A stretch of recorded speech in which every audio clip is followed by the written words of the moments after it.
Osio Nagad, Galanchi Dawado. Hello, everybody. My name is Galanchi. My English name is Vance Black Fox. I am a citizen of the Cherokee Nation, and I get to welcome you today to the 13th Annual Vine Deloria Jr. Theological Symposium at the Lutheran School of Theology at Chicago.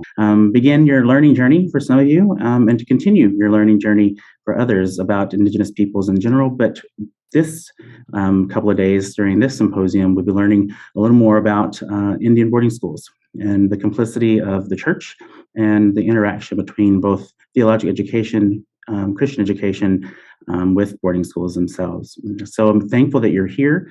I am presently on in the church-wide offices of the Evangelical Lutheran Church in America here in Chicago, and happy to be coming live to you from this spot, which is the original homelands, the stolen lands of the Potawatomi, the Ho-Chunk, the Miami, the Kickapoo, and many other tribal nations that made their way through this space in the past and continue to live and reside and thrive here in this city, along with many, many other, thousands of others of Native folks who reside here and call this place home as well. We honor them and we give thanks to them for sharing their space with us today. I want to start our time together with prayer. So if you would please join me in prayer, the Lord be with you. Creator God, Great Spirit, we give you thanks for the legacy of Vine Deloria Jr. We give you for the opportunity to be able to gather in this place by Zoom or on campus to discuss important issues that impact Indigenous people and, quite frankly, impact the world. Pray to ask you to be with us in our conversation and be with us who are gathered over the next couple of days. Might we honor Vine and might we call you to the center, Creator, as we do this work and continue to learn. All these things we pray in Jesus' name. So, there are tons of things I could say about Vine Deloria Jr. There are tons of things I could say about the 13 years that we've been hosting the symposium. That will be for another time because I want to jump right in with our guest for this learning lunch today, who will kick us off today. A friend, a colleague, a former boss, Christine Dendise McCleave. And I want to quickly read a bit of her bio here. Christine Dendise McCleave is the CEO of the National Native American Boarding School Healing Coalition. She is an enrolled citizen of the Turtle Mountain Ojibwe Nation and a leader and activist for Indigenous rights, advocating for truth, justice, and healing for the genocidal policy of U.S. Indian boarding schools. Dendise McCleave was the first employee hired to work at NABS, the Boarding School Healing Coalition, in 2015, and has spent the last several years building capacity, programming, and operations. Dendise McCleave has a Master's of Arts in Leadership and a Bachelor of Science in Communication Studies. She conducted her thesis research on the spectrum of spiritual practices between traditional Native spirituality and Christianity and the legacy of the boarding schools on spiritual activities and Indian activism today. So we are just so grateful, Christine, to have you with us today. Christine is known as one of the experts and one of the leaders, of course, in Indian boarding schools in the United States and, quite frankly, in the world. So we're really, really grateful. As you know, Christine, we are under the theme On Our Way to Truth and Healing. And you and I have had a lot of conversations about truth and healing over the years. And so thankful that you're able to come and be with us and share more about your work in truth and healing and in your role at NABS. So welcome. Jamie Gwitch, Vance, thank you so much for having me here today. And yeah, everyone, Vance and I go way back. What he forgot to mention was that he also used to be my boss. So glad to be here today. Yeah, great. Well, thank you for making this time. I know you have tons of other things going on, and as you've known me to be passionate about Vine Deloria, I'm so glad we were able to get you here, and also to focus on boarding schools, right?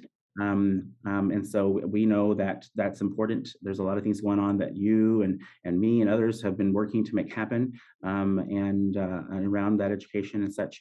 But first, maybe if you would like, I know that I read this piece of your bio, but if you wouldn't mind just sharing a little bit more about who you are, and about your family and where you're at and all those things. Sure thing. Yeah. Well, Dinaway Magadi Duke, Dindisi Indigenicas, Makinakwaju Indunjiba, Migizi Indudame. And what I just said to you all in my Ojibwe language is greetings, my relatives. My name is Dindisi. That means blue jay.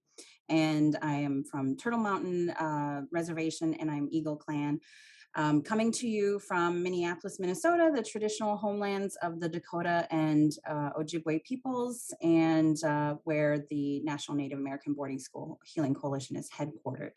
So yeah, I need to update my bio because I am also currently a doctoral student at the University of Alaska Fairbanks for their Indigenous Studies program. So continuing my educational pursuits, really excited to be part of this symposium because Vine Deloria Jr.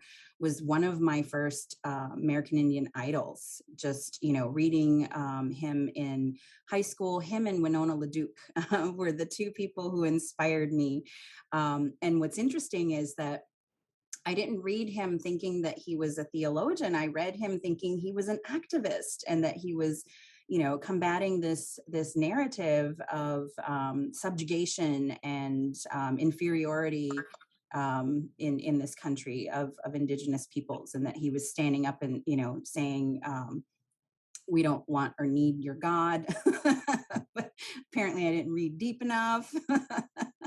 But I think there's quite a few, Indian activists and theologians that also say very similar things. In fact, I like to quote them a lot, and George Tinker included, people who say, our idea of God sometimes has of the creator and the great mystery, does have a lot of areas of compatibility with the biblical sense of a Christian God and the Trinity.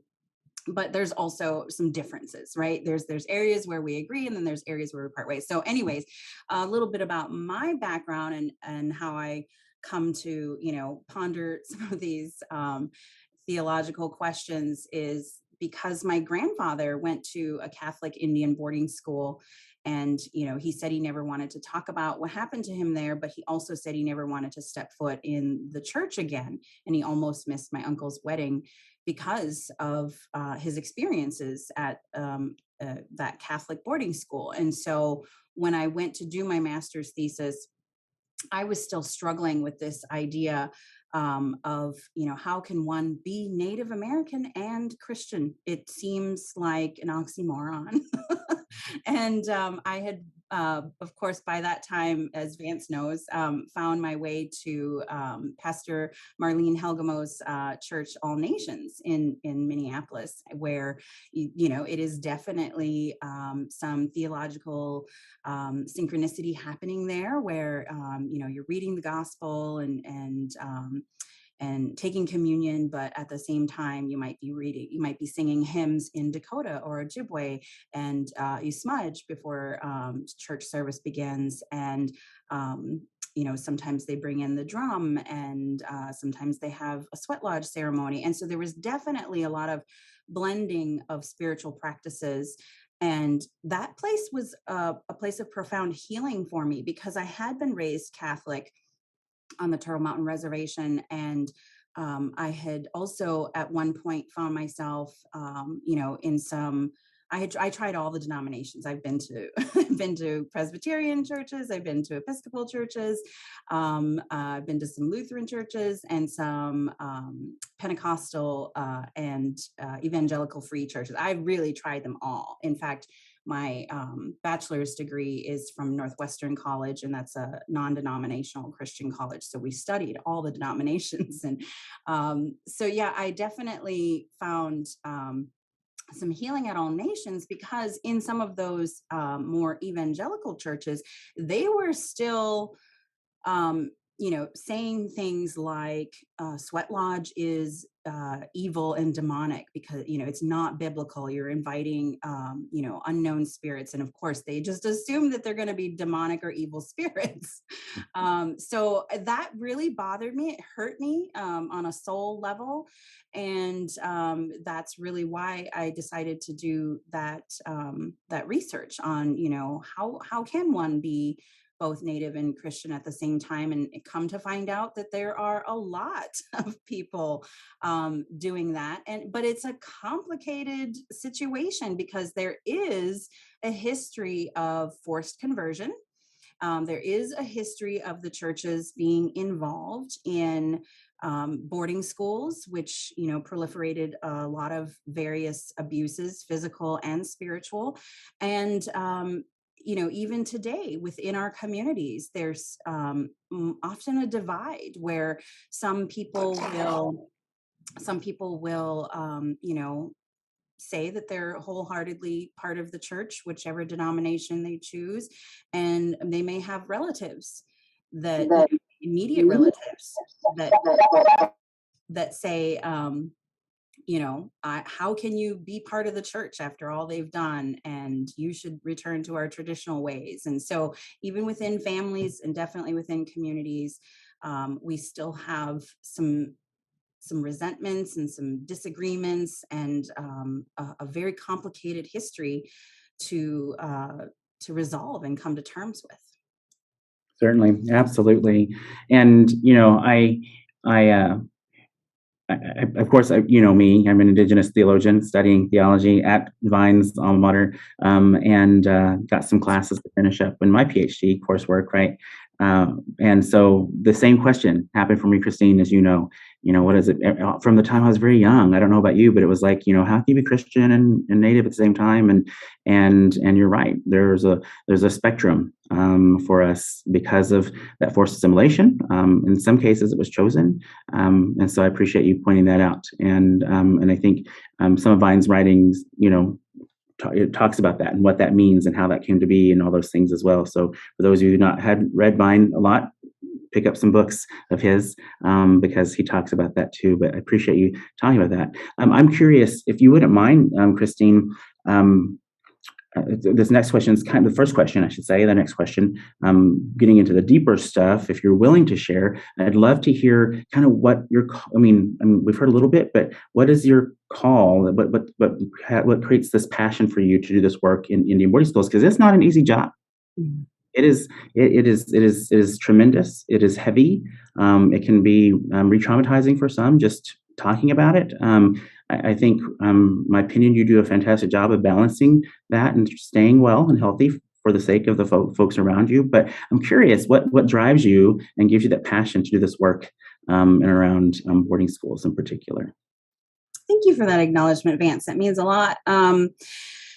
Because it is hard work, and it is very personal, and it's part of why I'm continuing my educational pursuits. So this next, hopefully a PhD in Indigenous studies, my research is going to be on using plant medicines to heal historical trauma.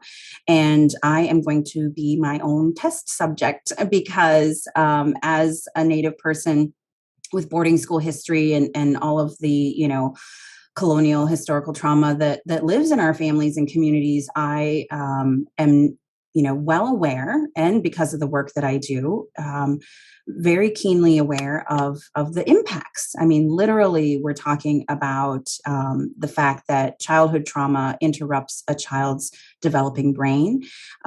Using the ACEs study, the Adverse Childhood Experiences study, we know that if a child has 4 or more out of 10 identified childhood traumas, that they are more likely to experience negative health outcomes as an adult, such as mental health illness, chemical dependency, but even heart disease and diabetes, which, we also know that a lot of our Native peoples are suffering from. Oh, hi. a lot of Native people are suffering from these health disparities. I mean, we're basically winning at all the negative statistics, economic disparities, educational attainment disparities, you name it. We're winning at the negative statistics, and it's not by accident. We didn't do that to ourselves. It's the result of colonialism and attempted genocide and in this country. It's a fact. And so internalizing a lot of that oppression and trauma has also been difficult. As the more I learn about it, the more that reinforces that narrative. And for a time I was a little depressed, and I was like, I'm just gonna die early. And then I was like, no, I refuse to accept an early death sentence. And for myself and for others, I'm determined to find ways to heal. And so one of the things that I'm going to do is look at ceremonies and using, powerful plant relatives, plant medicines, to actually, rewire that neurobiology that was disrupted with that childhood trauma. So I'm actually taking neurobiology this semester and barely passing, but it's kind of fascinating because, it's not just the chemistry in our brain and the way the, synapses are wired, but it's also our behaviors. It's the stories we tell ourselves. And, the placebo effect has proven that the power of the mind is unfathomable, that we can actually heal ourselves just by believing. There's been studies also that, people of faith can heal themselves through the power of prayer. And that is, again, just the power of the mind and belief. And so that's part of what I'm doing. And again, it's part of this work. It's personal, but it's also for others. The fact that I'm not alone in this is partly what drives me. I think it would be a lot more difficult if it was like, oh, it's only me, but if there's anything I've learned in doing this work is that we are all in this together, and it's not even just Native people. I would argue that at this moment in time, everyone on this planet has experienced historical trauma because of the global pandemic. And the problem of colonialism and imperialism is not just one here in the United States, but it's a global problem. This is an issue for all of humanity. And so the work that I'm doing around healing historical trauma is really, hopefully, to benefit everyone in this human family. Great. Well, we will be praying for you that you get that the test subject doesn't give out on you, that the test subject is healed, because we need for you to be that person, should that be the challenge and the call that you have. So thank you for doing that study, but also that work and opening yourself up to what's next for us in the world. So thank you. I am curious. Now, a moment ago, Christine said, well, Vance failed to mention that I was her boss. I did serve as the president of the board of directors for the National Native American Boarding School Healing Coalition at one time. And so very thankful to have been engaged in that work, and still engaging in the work in different ways with churches, and particularly ELCA. And we'll talk about more that moment in regard to your thoughts on churches. But I'm curious to know if you wouldn't mind sharing about the work of the Boarding School Healing Coalition, and NABS for short, right? And what's going on right now, because there's a lot of good stuff that's happening for you folks, and I'm excited to hear about it and for folks to hear about it. It's so exciting. It's interesting too, because I think a lot of people have acknowledged this year that we've been doing this work as a coalition for almost a decade, and now people are finally paying attention. And how do we feel about that? And we're like, well, it's mixed feelings. It's kind of like, oh, sure, now you want to pay attention, but of course we're ecstatic and so happy to see that people are really starting to learn about boarding school history, that they are demanding truth and justice around this history and its impacts. But, that also, again, complicated feelings. Nothing's really straightforward in life. But that also comes with a lot of sadness. The fact that the reason people are really paying attention now was, mainly due to the news that broke this early summer about children in unmarked graves up in Canada being located, and the unresolved grief that brought up for a lot of our people. we saw across the country boarding school survivors and descendants really starting to share a lot more, feeling triggered, PTSD coming up for some of them. So definitely, a double-edged sword there. But yes, the work of the coalition, our mission is officially to lead in the pursuit of understanding and addressing the ongoing trauma that is a result of the U.S. Indian boarding school policy. And so our programs are centered around education, advocacy, and healing. Education has been a huge part of that, probably 70% of our programming, as we've really invested in some research and pursuits of awareness and finding the truth, namely to identify how many boarding schools this country had, and how many children went to those schools and how many died or went missing. So Canada had its Truth and Reconciliation Commission, and it found 139 schools in that country and over 100,000 children who went to those schools and approximately 6,000 who died or went missing. In this country, we don't know those numbers. And though we did ask the federal government a few years ago, they were not able to respond. They said they couldn't do research. And so we did independent research, and we found a list of 367 schools in this country. And that list is, still growing and changing as I said, it's independent research. So it's taken us a long time to compile that list. And, so that's almost 3 times as many schools as Canada. And when it comes to knowing how many children went to the schools here in the US, we don't know. We could estimate, at least double the numbers in Canada. And what we do know is that looking for the records to try and figure out the numbers is also proving to be very challenging. There are records from federal run boarding schools in the federal archives, and anyone can access those as they're part of the public record. But the church-run boarding schools are proving to be a very complicated issue, because a lot of the churches, they don't even know where those records are. So we've been in conversation with several denominations over the years who, want to be involved in truth and healing. And yeah, so it's, it's good now that the issue has been elevated, that the Secretary of the Interior has launched this investigation, because it's really motivating those denominations to put the resources behind that research that are much needed to locate their archives. And even if they, let's just say, identify a place where there's a bunch of records in, a basement or an archive or something, the chances are that those records have not been cataloged, meaning they haven't gone through the boxes to make a list of what's in the boxes, what kind of papers are there, and what kind of records they are. And those records, not only from the schools that were run by the government or the churches, are only part of the truth. So one of the other things that we're doing is that we've continued to, work for a federal truth commission in this country. And thankfully, there is a bill that's in Congress right now. It's both in the House and the Senate. It's a bipartisan bill that has a good number of supporters and co-sponsors on both sides of Congress. And we're hoping that people can support by contacting your legislators. But essentially, that Truth Commission would build off of the investigation from the Interior, and it would take a step further to actually collect testimony from survivors and descendants, like they did in Canada.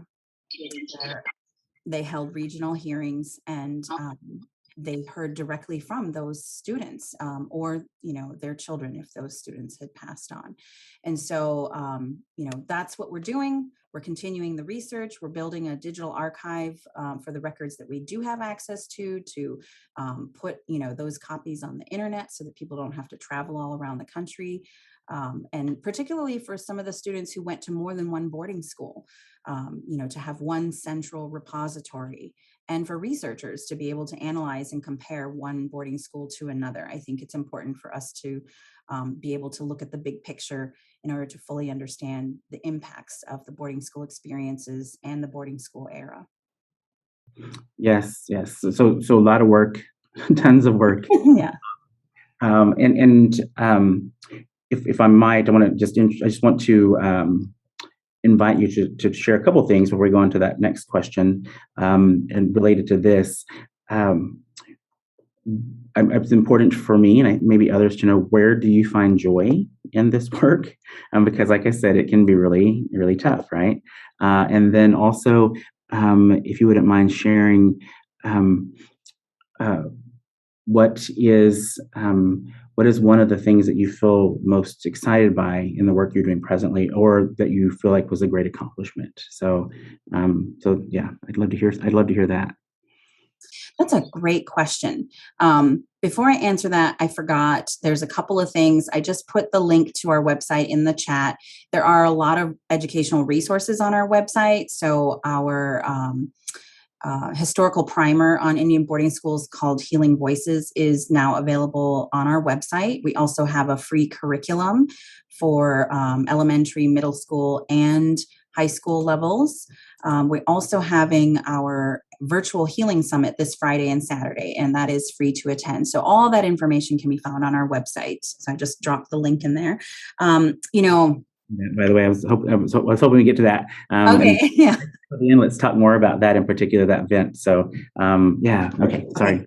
Where I find joy is it's often when I actually get to interact with boarding school survivors and descendants, and get to witness, healing. That is one of the most beautiful parts of this job, when we come together in our hearts and minds and bodies, and move through some of our grief, and find the joy in life and in our connections and our families, and our victories. And so, I don't have like a specific story that comes to mind, but I do remember that last year, after our virtual summit, which was only one day last year, and this year the year will be 2 days, after that one day summit, I was just very uplifted, and felt very rejuvenated. And again, I think it was because of the beauty of us coming together as a people, and not only acknowledging our grief and our pain and our trauma, but ultimately celebrating our resiliency, and celebrating the beauty of our spirit and our cultures and our languages, and the preservation of our ways. And so it was just a really wonderful gathering, and we're hoping that that's the case again this year. And yeah, that's really what drives me, what fills me up. Most recently, we went to Pine Ridge. We were just there last month, and the Indigenous Youth Council there in Oglala Lakota land was organizing a demonstration. And they protested, and they marched, and they read a list of demands at the Holy Rosary Red Cloud Indian School there on the reservation. And it was very powerful to not only see the youth leading, but to see the community come out. It was heart-wrenching to listen to some of the survivors who had gone to that school, and their testimonies. But it was also very encouraging to see the response of the Jesuits and the staff there at Red Cloud, some of which are members of the tribe and the community there. So it does give me a lot of hope. It's very hard work, but there's something about facing that deep pain and trauma that is so rewarding on the other side of it. And those are the moments that keep me going. Thank you to NABS, and to you for continuing to do that work, and to be the witness, and to encourage that truth for us. I look forward for our church to partner with NABS more officially in the future, prayerfully, and continue to support your work in bigger ways. And so I thank you for answering that. I want to come back to the event, like I said, because I think that that's important for folks to hear about, just kind of what to be expect, and because we want to encourage folks to attend. I know there's some folks who I've been communicating with already. We're like, I signed up for both. I'm going to Symposium and to the healing conference. I'm like, great, that's good. That's good. That's what we want, people. That's what we want. So here we are, right? And you've already mentioned this place where church kind of rubs against Native folks, right? And churches are complicit, right? The ELCA just recently, I think I meant to send that to you yesterday and I forgot, but recently the Church-wide Church Council passed the declaration from the ELCA to American Indians and Alaska Native people. And it's a response to our not really doing much as the repudiation of the Doctrine of Discovery asked us to do in 2016 when that was passed by our church. And so a lot of newness in our challenge in the church, one of which, of course, is to support the work that you're doing, amongst many other things. And so I guess I'll just ask this question. What would you hope for the church? And by church, I mean capital C, like all the churches, Catholic, Protestants, or what could a denomination do that would be helpful to the work that you folks are doing, or just the boarding school healing movement in general? Yeah, well, that's a big question, Vance. It's almost like, how would you heal the world? So I want to read a little excerpt from a scholarly article that I wrote, and then I'll as a preface, and then I'll answer that question. So in 2020, I wrote an article called "The Church and U.S. Indian Boarding Schools: What Colonial Empire Has to Do with God." The intro goes like this. Throughout history, Christ exclusive salvation has been inextricably tied to the expansion of colonial empire through the conquest of lands and people all over the world. From the doctrine of discovery to Indian boarding schools, the universal church has found itself driving not only religious institutions, but settler colonial paradigms. For example, the U.S. Indian boarding school policy of 1869 was one of forced assimilation, with churches receiving designated government funds for the, quote, civilization, end quote, of indigenous children. The Indian Civilization Fund Act of 1819 authorized up to $10,000 annually to religious factions and church-ordained individuals to live among, educate, and civilize American Indians. Under the Grant Peace Policy of 1869, the Bureau of Indian Affairs, which was created under the U.S. Department of War in 1824, gave Christian denominations power over Indian programs on reservations, leading the way for the establishment of federally funded church-run Indian boarding schools. Since the early 1800s, the Catholic Church and other religious denominations have been inextricably linked to the Indian boarding school history in the United States. Additionally, the U.S. Indian boarding school policy was developed at the height of the U.S. Indian Wars, aimed at removing indigenous inhabitants of the land for westward colonial expansion. Therefore, the Indian boarding schools were at best aimed at colonization and forced conversion, and at worst, genocide. And the conclusion of that article, so you guys get to just read hear the beginning and the end. The middle's good too, I promise. But the end says, in conclusion, it's not enough just to not physically or sexually abuse Native people or children. The churches must stop the spiritual abuse as well. The church must confront its abuses to Native Americans in the U.S. and repent and atone for its transgressions. They must repudiate the doctrine of discovery, which continues to fuel colonial empire to date, and they must commit to a full reckoning of their boarding school pursuits over the last few centuries. It is not enough to stand idly by while generations of Indigenous children continue to be removed from their families through foster care, adoption, or other means of family separation. The universal body of Christ stands on the precipice of truth, healing, and transformation. What will they choose to do? And so I know that a lot of denominations have repudiated the doctrine of discovery. And I think if I could rewrite that article, I would say dismantle, because repudiating the doctrine of discovery, as we have seen, without any follow-up action, didn't do much, right? But it's really about examining how the church has furthered this idea of colonial empire, how individuals inside and outside the church have benefited from this attempted genocide, from the removal of lands, from the racial capitalization of human beings, And so basically I'm talking about genocide and slavery. A lot of times people who are not Native or not Black get really upset when they hear about this history, and they can get defensive. Some people, not everyone, but sometimes there's this defense or this response of, well, that wasn't me. Why should I be responsible for what my ancestors did, et cetera, et cetera. And while we're not expecting people to go to jail for what their great grandparents did, we are expecting them to fully examine how they benefited from those crimes against humanity, and to reverse the scales of justice towards equity, right? A lot of wealth has been built in this country off of stolen lands and stolen labor. And what are those wealthy people doing today to make things right?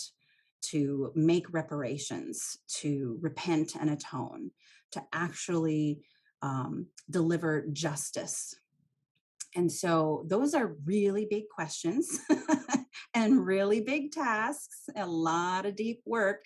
But yeah, we're talking about transforming society and how we treat each other as human beings on this planet. Like I said, this goes beyond just boarding schools. This goes beyond just colonization in the United States. This is a humanitarian issue. Yes, absolutely. Well, thank you for that. And we are, at least at the Evangelical Lutheran Church in America, accepting our complicity and accepting the need to be responsible to do the work, and the dismantling. I'm really proud of the team. I co-chaired the team that wrote the declaration that has this list of commitments, and then a list of confessions and a list of commitments to a variety of audiences that are Indigenous. And so it's been really interesting to think about, okay, then what are we going to do now that we've made a commitment?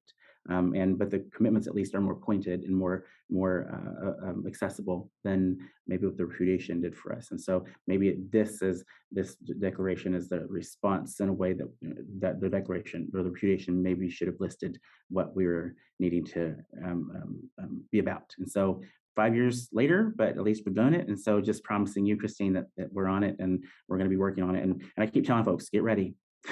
Get ready, because we're going to be pushing folks. And so thank you for that, for convicting us and making us a witness too. Thank you.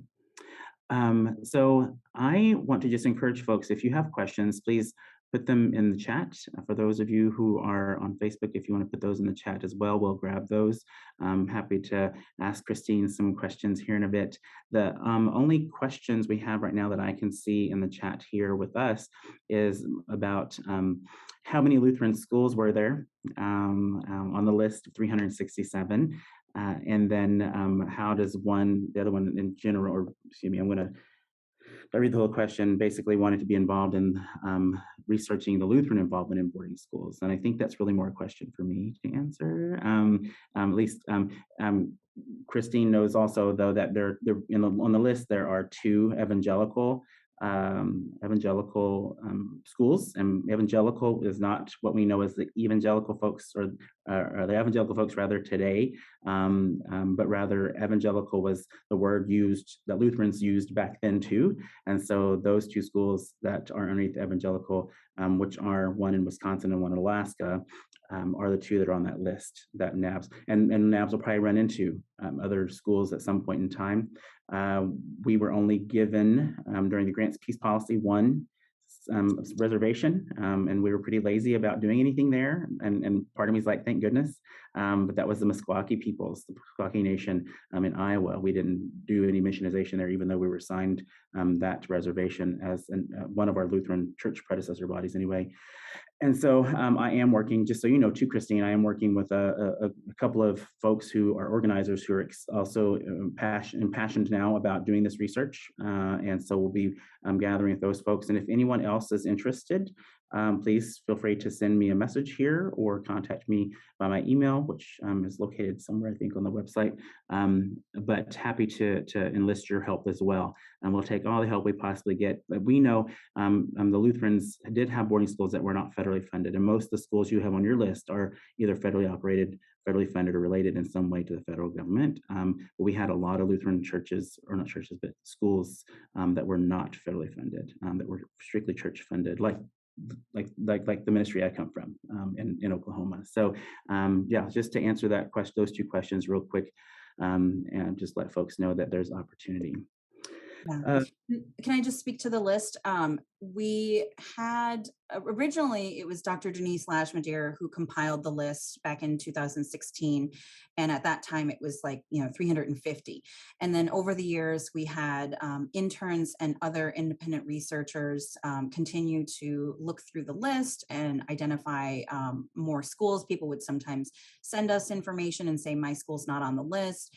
And over the past summer, we had a team of 7 researchers going through the list to try and find more information. So you'll notice, on the website, the list, it says where the schools were in terms of the state, but we've also tried to identify the geolocations so that we can publish a digital map, hopefully in the coming months. We're doing that in partnership with the National Center for Truth and Reconciliation in Canada, as they have a digital map of their own. And so we're going to combine, and so you'll be able to look across the US and Canada. We're also looking for additional information such as, was it federally run or church run? For roughly half the schools on the list, we're not sure what the designation was. And some of them have a very complicated history. Like maybe it started out as a mission school and then they applied for federal funding and they only got it for a certain number of years and then they weren't federally funded. Or in some cases, the school changed names or it changed ownership. So some of these schools have a complex history. And so trying to build out profiles and a little historical narrative for all 367 schools is something we're currently working on, and hope to have that information published on our digital archive in the fall of 2022. Great. Yeah. And you folks are working hard on getting all that information. And I think that more and more, I know that Paula Palmer and other folks like her in different churches have done a lot of work around even day schools, right, that may or may not be on the list. And so encouraging churches to be about it is good. And one of the questions, I don't know if you've seen it, but one of the questions about, is there anything in our ELCA archives? And folks, I've spent 2 days in the ELCA archives, and there's only a little bit about the ministry in Oklahoma that is now known as the Oaks Indian Mission, and that's it, which is both good and bad. So we can interpret that in a variety of ways. And there's more archives to go through in other places. And so, Christine, as we learn more, we will certainly be keeping you apprised. So there's a question here that's interesting that may or may not be one that fits, but I think it might. Phoebe asks us, are there any conversations or specific examples about voluntary reparations? That's a conversation that a lot of folks are having for a variety of reasons in our country presently. So voluntary reparations happening from church properties or wealth back to Native communities. For example, similar to Catholic attempts to compensate for child abuse. Have you, and around boarding schools, have you heard any examples? Yeah, I think a really good example is in the Saginaw Chippewa tribe in Michigan. The boarding school building there for the Mount Pleasant Indian Boarding School was sold back to the tribe for $1, so essentially given back to them. But that question about reparations is, of course, a complicated one. I think it falls the way of apologies, right? Who is receiving the apology or the reparations? And when you identify people who, would call themselves victims or survivors, I think it's important to ask them what they would like in terms of justice and healing, because it may vary. We do know that up in Canada, the Truth Commission was the result of a class action lawsuit that was settled by the Canadian government, and that in addition to establishing the commission, they did have a process that was separate from the commission, where they interviewed victims of abuse in those schools and assigned a dollar amount to award them for the harms, and that process was really difficult.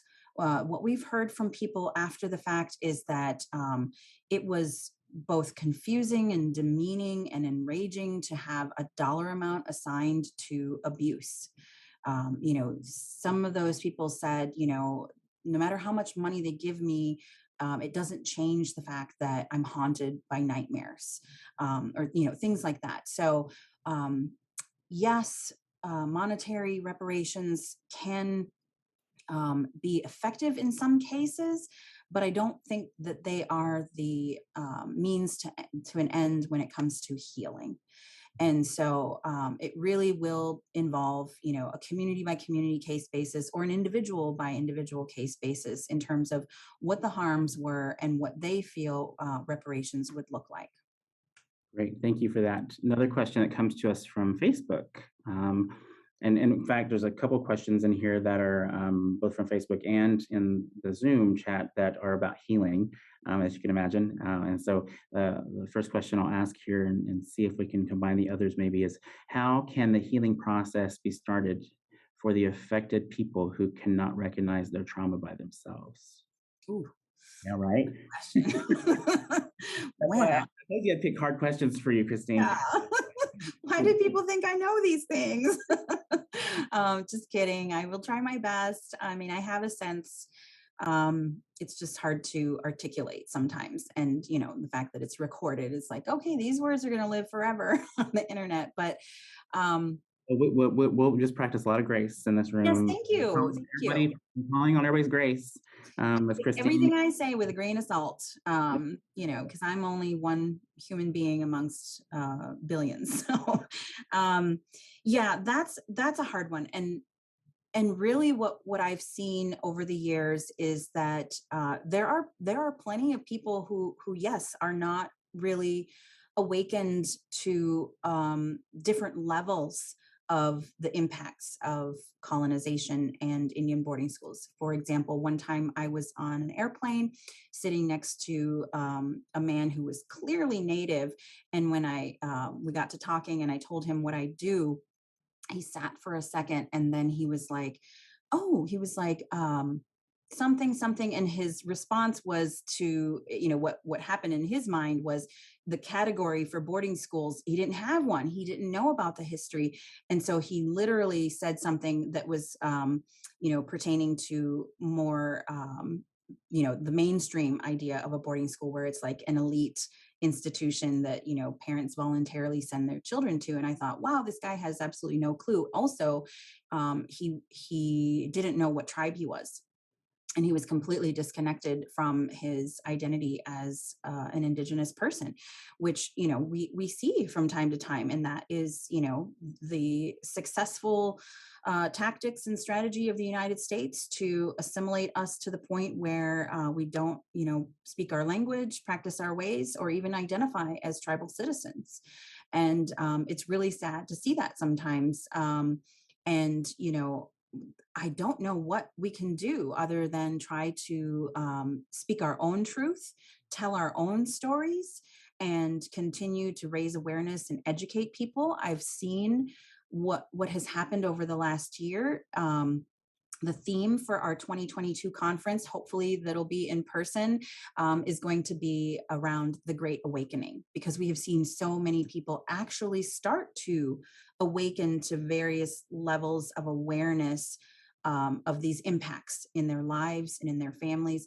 Even as a boarding school descendant, a survivor's descendant in my own family, it's taken me, and I'm in my 40s, it's taken me this long to awaken to certain realities about the impacts and the legacy that has been passed down in my family due to historical trauma. So every individual is on their own path. If you have a relative or a friend or someone in your circle or community that you feel like isn't at the level of awareness that maybe you are, the best thing to do is to just continue to have compassion and grace for those people, and to just continue to speak your truth and sharing your stories. And eventually, hopefully, they have their own awakening and they're on their own journey. absolutely. Thank you, Christine. You did so well.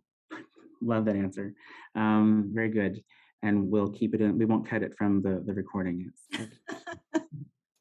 Um, so another question. I'm sorry, folks, I can't get to all the questions, but I'm picking some that maybe are more pertinent to the conversation today. So He's just picking the hard ones.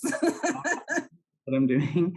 But this one, you just mentioned how folks don't know about boarding schools, right? That you and I have guesstimated what that percentage might be, or what they guesstimated, or actually researched in Canada. But most of the population just don't know that boarding schools even happened, right? And also, I want to say for folks who are maybe new to the subject here, the policy in Canada called the schools residential schools, and the policy in the United States called them Indian boarding schools. Now, there are some natives who may have lived along that northern border between Canada and the United States that call them one or the other. Even if they're from the United States or Canada, they might have switched them because they had family on both sides of that border. And so some folks use both, some Indigenous folks use both, but I just want to make as unclear as that was, I want to make it clear that there's a difference. People are starting to say residential Indian boarding schools or residential boarding schools. They're starting to combine the two. Mhm. So the question that I was leading up to is also one that I think is important for us to hear from you in particular is, and I think you will interpret this the way I'm interpreting it. You mentioned about the boarding school Jesuit, you mentioned about the Pine Ridge Jesuit boarding school that is still in existence, that's still operating. Is this a current day concern as well as a historical one? And so I'm thinking, how many boarding schools are still in operation type of conversation. Yeah, there are 73 boarding schools on the list of the 367 that are still open today.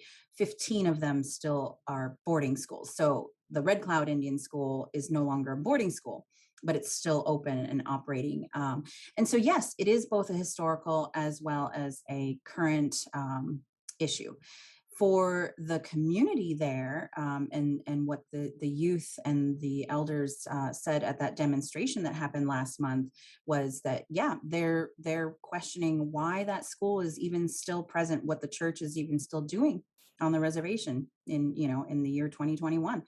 And so, in terms of the modern day impacts, we leave that to communities to declare what their feelings are on the matter. And what we tend to focus on at the Boarding School Healing Coalition is what we call the historical assimilative model. And so addressing the legacy, the historical legacy of these schools, which the ones that are still open obviously need to address their historical legacy and make the policy and practice changes that are necessary to ensure that they are no longer perpetuating those genocidal crimes of the past. And so, for example, Red Cloud has language class. They actually have a language immersion program at the school, and they've incorporated Lakota prayers into their prayer time. I believe there was a question recently about whether mass was required by students. And so, these are the things that are that fall under modern day issues that need to be. They need to consult with the communities and the tribal nations whose children attend those schools. But definitely they need to be addressing their historical legacy. And particularly at Red Cloud, they are committed to finding their records and examining their history there.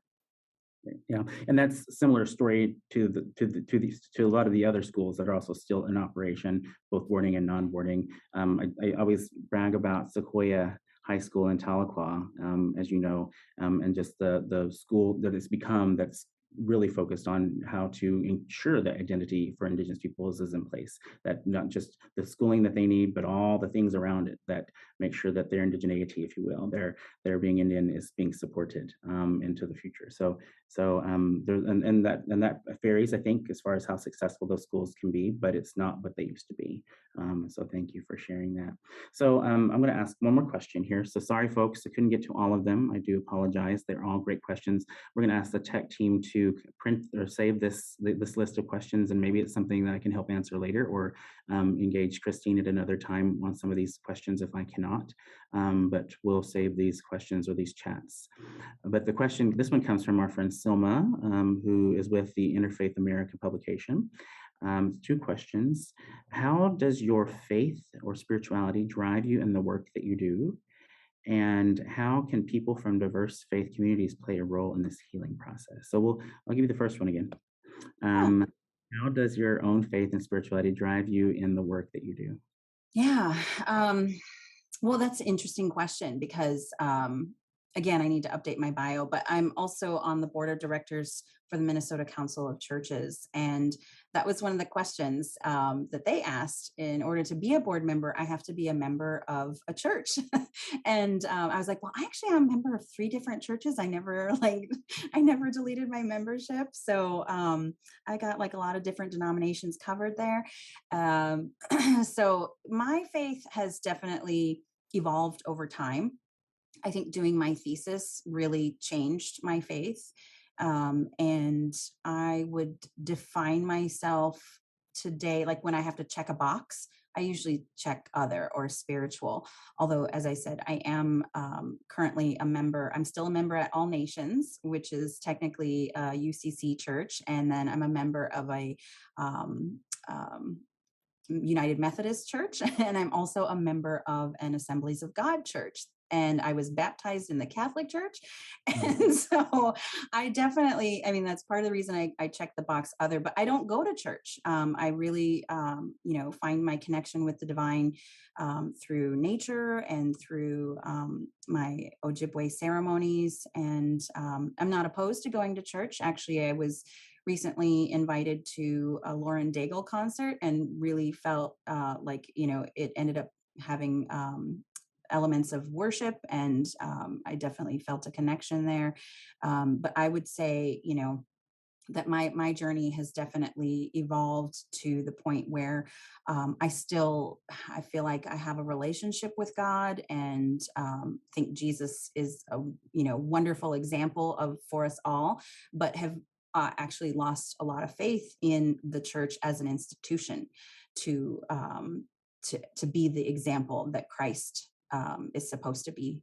And so I know that's really personal, and I don't mind sharing. And I know it might rub some people the wrong way, but that's the truth. Is that I still believe in Jesus, but I no longer believe that in that exclusivist notion of him being the way to salvation.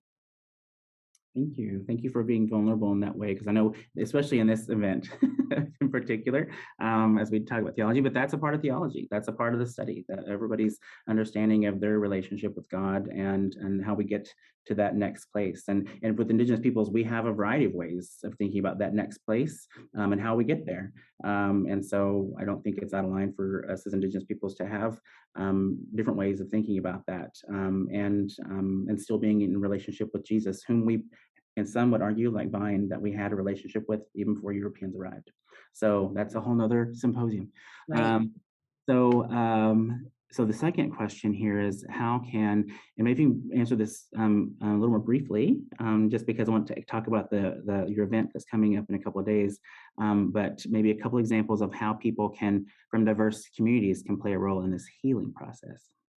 Yeah, I think definitely we've tried to center Native peoples in our work at the coalition, as exemplified by our coalition membership structure, which is 2 classes of membership: regular and affiliate members. And so, regular members are tribal citizens here in the United States, and affiliate members are essentially our non-Native allies or Indigenous people outside the United States, since our mission is to address the U.S. policy here. So, in terms of our allies, absolutely, we need everyone to be committed to truth and healing. As I mentioned, there's a bill in Congress right now. Everyone should be contacting their legislators, not just Native people, because this is a history that we need to fully examine and face as a country. And so there's plenty that allies can do, whether you're a person of faith or not, and regardless of what type of faith. I think, as I've said before, this is an issue for all of us. And so it will take all of us moving forward to truly transform our society. Sure. Yeah. Thank you. Thank you for that. And I shared with Christine yesterday, as we are having conversation about this conversation, that the ELCA Advocacy Office on Indigenous Peoples Day, put out a call, an advocacy alert for letters to our representatives and senators around the Truth and Healing Commission on Indian boarding schools, and and there were over 500 letters sent. So if you want to do that, it's still an option for you. You can go to you can find it on the social media pages of ELC Advocacy. So go check that out and get started with your work. Christine, just tell us quickly, what might we expect on Friday and Saturday? What's going on that will help us learn even more, because I'm looking forward to it. Well, we have an amazing program lined up. So we have a keynote on our first day from our co-founder, Dr. Denise Lajmadir. So we're going to hear from her and her thoughts on, the legacy of the coalition and where we're at today in the current environment. We have a panel of boarding school survivors. We've got a panel of Indigenous scholars talking about how we decolonize research. And on day 2, we've got a keynote from the executive director of the National Truth and Reconciliation Center in Canada, Stephanie Scott. We've got a panel of youth who are doing the advocacy around this work. And we've got a big panel with some real big names in US politics, like Secretary Auntie Deb. And we're going to be talking about the Truth Commission, the bill for a Truth Commission.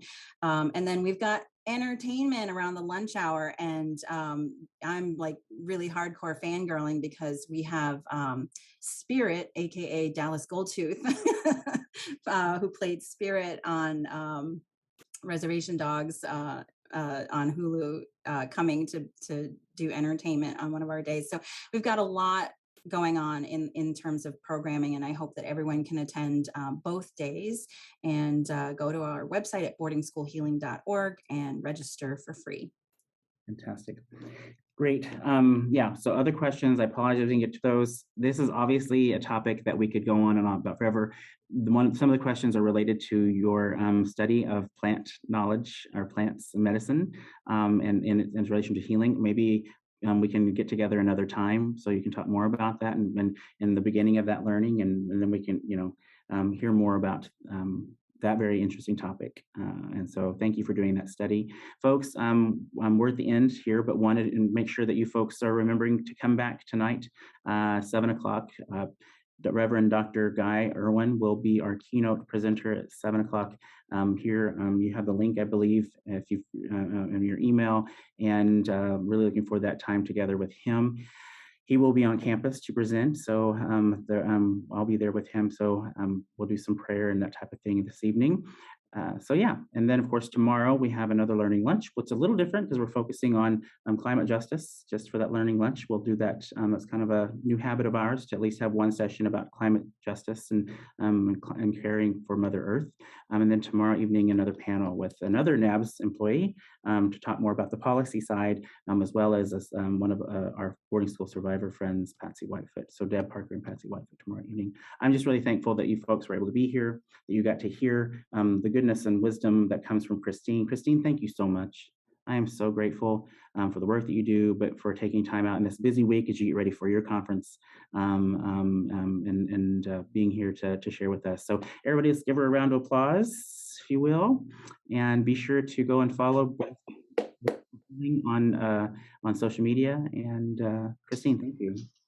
Thank you so much, Vance, not only for your heart and your spirit, but the work that you're doing. And I can't express enough what it means to me to have you doing this work over at the ECLA and advocating. And just thank you for being a good friend. Yeah, absolutely. Thank you.